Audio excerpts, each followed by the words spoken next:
એક હતી કીડી અને એક હતું તીડ.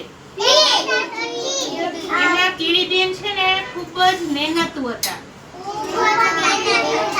તે આખો દિવસ કાંઈક ને કાંઈક કામ કરતા રહેતા હતા અને પોતાનો ખોરાક શોધતા રહેતા હતા.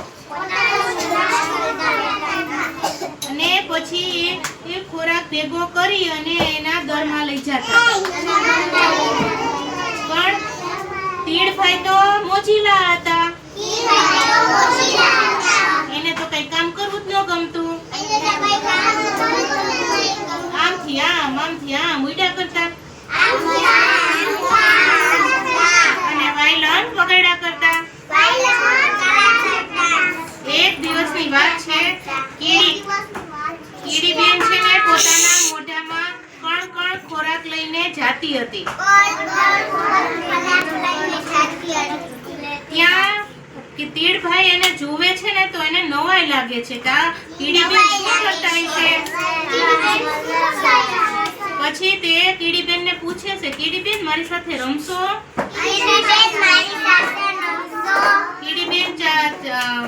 કીડી બેને કહ્યું, ના ના, મારે તો કેટલું કામ છે. હમણાં થોડાક દિવસમાં વરસાદ થશે એટલે મારે ખાવા માટે મારો ખોરાક ભેગો કરવો છે. એટલા માટે હું ખૂબ જ મહેનત કરું છું.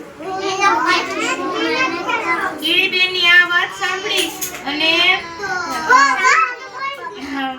કીડીબેનની આ વાત સાંભળીને તીડભાઈને તો નવાઈ લાગી કે આવું શું વળી કરવાનું હોય. એવું હોય કે અગાઉથી આપણે થોડું કે ખોરાક ભેગો કરવો. તા થોડાક દિવસ થયા ને તા વાદળા ઘેરાયા અને વરસાદ થયો. ચારેય બાજુ પાણી થઈ ગયું.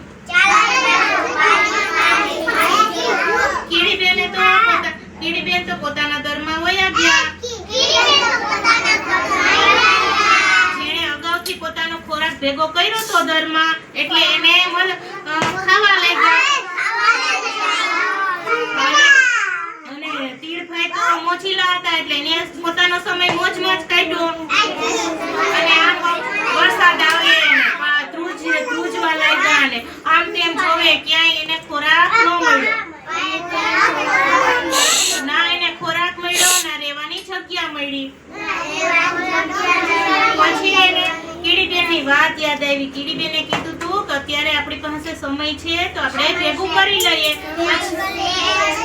જઈએ સંકટનો સમય આવશે ત્યારે આપણે ખાવા થાહે. એટલે પછી એને મનમાં વિચાર્યું, મેં કદાચ કીડીબેનની વાત માની લીધી હોત તો મારી આવી અવદશા ન થાત. હું પણ આરામથી ખાતો પીતો હોત.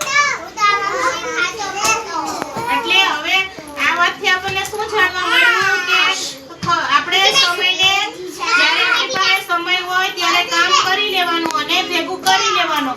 આપણો સમય રમવામાં અને મોજ મસ્તીમાં નહીં કાઢવાનો. થોડું આપણે ભેગું કરવાનું એટલે સંકટના સમયમાં આપણને કામ લાગે.